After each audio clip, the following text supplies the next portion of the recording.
Hello Primary 5, how are you today? Today I'm going to talk with you about newspapers, Unit 7 in our English World Book. Newspapers يعني الجرائد أو الجورنال. أول حاجة عندنا أو العنوان بيقول لنا hold the front page. Hold the front page. Hold the front page دي عبارة مهمة قوي. هنعرف as we are reading our lesson we are going to know who is the person who says this expression and when he says it. هنعرف مين اللي بيقول الكلام ده وبيقوله امتى. So underline with me. Hold the front page and repeat after me please. Hold the front page. Good job for everyone said it. As we are reading, we are going to know the development of newspapers. هنعرف تطور الجرائد أو البداية كانت عاملة إزاي لغاية ما وصلنا لمنظر الجورنان اللي بيبقى في إيدينا الأيام دي. أول حاجة بيقول لنا 2000 years ago there were new newspapers. 2000 years ago there were no newspapers.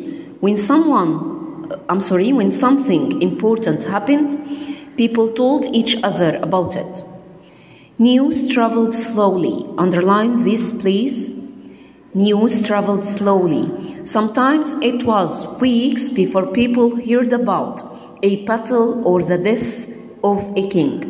Underline the word, the death of a king. And death, this is noun. Death يعني وفاة أو موت. Okay? Death معناها وفاة أو موت. طيب بيقول لنا 2000 years ago من 2000 سنة ما كانش عندنا جرايد. When something important happened لما كانت تحصل حاجة مهمة people told each other about it. الناس بس بتقول لبعضها عنها.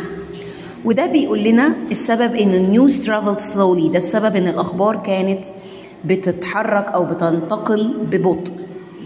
وبعد كده بيقول لنا أحيانا كان بياخد أسابيع قبل ما الناس تسمع عن معركة أو عن وفاة ملك معين. Underline hear about and underline death of a king. More than 1000 years ago من حوالي أكتر من 1000 سنة.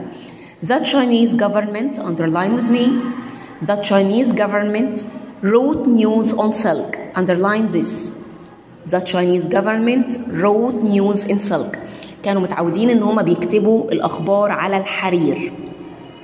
Silk is a kind of clothes or a kind of clothes, نوع من أنواع القماش. It was news about what the government was doing. كانت مجرد أخبار عن اللي بتعمله الحكومة. Repeat after me. Government. It was news about what the government was doing. It didn't tell people about other things that were happening. وما كانتش بتبلغ الناس أي أخبار ليها علاقة بحاجة غير الأخبار الحكومية أو أخبار الحكومة بتاعت الصين. بعد كده بيقول لنا 400 years ago the first newspaper appeared in Germany. Underline with me this. The first newspaper أول جريدة أول جورنال appeared in Germany ظهر في ألمانيا. It was printed every week. بيطبع أسبوعيا. It took a long time to print all the copies. وكان بياخد وقت طويل علشان نطبع كل النسخ. ده منظر الماشين اللي كانت بتطبعه ودي اتكلمتوا عليها في Primary 4 في الإنجليش World. This machine took a long time to print copies عشان أعمل منها نسخ. بعد كده بيقول لنا 200 years ago من حوالي 200 سنة the new printing presses could print much more quickly and the newspaper were sold on the streets every day. Underline with me. Sold on the streets. New printing presses عمليات الطباعة الحديثة could print much more quickly كانت بتطبع بشكل أسرع and the newspapers were sold on the streets every day وكانت الجرائد بتباع يوميا في الشارع. Now حاليا we have newspapers in the morning and in the evening every day of the week and millions of papers are sold all over the world. حاليا عندنا جرايد الصبحية وعندنا جرايد بعد الظهر يوميا كل يوم من الأسبوع and millions of papers are sold all over the world. مئات من الصحف papers هنا means برضو newspapers نفس المعنى. مئات من الصحف بتباع على مستوى العالم. Some newspapers have lots of pages and sometimes there is a separate magazine. Underline with me. separate magazine معناها مجلة مستقلة أو مجلة منفصلة بتباع مع الجورنال أحيانا. Sometimes there is a separate magazine inside it. أحيانا بتبقى فيه مجلة مستقلة أو منفصلة جوه الجورنال. هنبدأ بقى نعرف عن أشخاص مهمة قوي. ركز معايا. Reporters make a circle around it. Who's the reporter? Reporter is the person go to the sign of news story and find out what happened.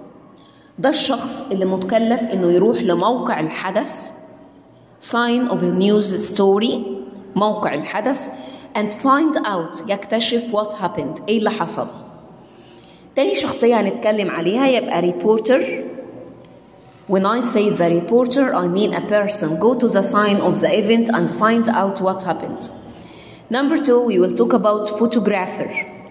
Photographer. A photographer take pictures of the event. ده اللي بيلقط الصور للحدث اللي بيحصل.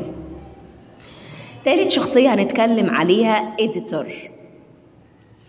The editor reads the reporter's work and they decide what will be in the paper. ده اللي بيقرأ الخبر أو الأخبار اللي بيكتبوها الصحفيين. ده اللي بيقرأ الأخبار اللي بيكتبوها the reporters work and they decide what will be in the paper. وهو اللي بيقرر ايه اللي ينزل في الجورنال. If there are mistakes لو في أخطاء the editor will change some words. من حقه إنه يغير كلمات أو يصلح كلمات. Sometimes an editor says hold the front page. So who is the person say this expression? Hold the front page. Yeah, that's right, the editor. Who is the person say hold the front page? Yes, that's right, the editor. The editor decide what will be in the papers and who can say hold the front page. What is the meaning of this expression? What is the meaning of this sentence?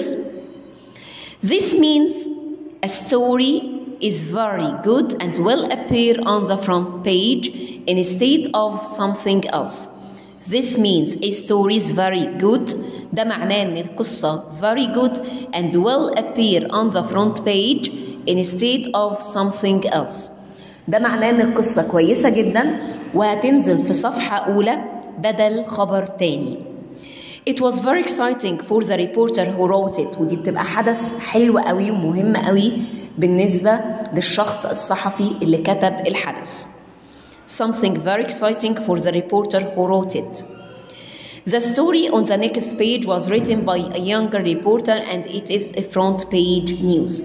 ده حدث اتكتب صفحة أولى واللي كتبه young reporter يعني صحفي شاب. الصحيفة أو الجريدة بتاعتنا اسمها إيه؟ اسمها Blackdown Daily News. Blackdown Daily News. الهيدلاين بتاعتنا أو العنوان بتاع المقالة بتاعتنا اسمه إيه؟ Lucky to be alive. Lucky to be alive. Alive this is an adjective معناها محظوظ إنه حي. بيقول لنا a father and daughter saved the life of an injured climber yesterday. Father أب daughter بنته GH silent daughter saved the life of an injured climber yesterday. أنقذوا حياة متسلق جريح امبارح. Injured climber يعني متسلق جريح. Their quick actions prevented a terrible disaster. Prevented منعت terrible disaster يعني كارثة حقيقية أو كارثة فظيعة. Said Balday مين بالداي ده؟ of the search and rescue team. ده واحد من فريق البحث والإنقاذ. search بحث rescue إنقاذ. بيقول لنا Jenny Brown. This is Jenny Brown. Jenny Brown and her father were walking in the Blackdown Hills yesterday.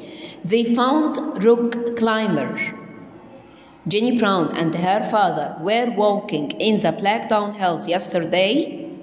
They found rock climber Joe Craver. يبقى ده اسم الروك كلايمبر متسلق الصخور، كان اسمه جو كريفر. Lying at the bottom of Blackdown Cliff. We know from the first semester, at the top, at the bottom, on the right, on the left. So they saw Joe Craver lying at the bottom of Blackdown Cliff. Jenny said, "We haven't got a mobile phone, so we couldn't call anyone." ما كانش معانا موبايل فون وبالتالي ما نقدرش نتصل بحد. The man was unconscious. Underline this. Unconscious يعني فاقد للوعي. Unconscious. The man was unconscious and he had bad injuries.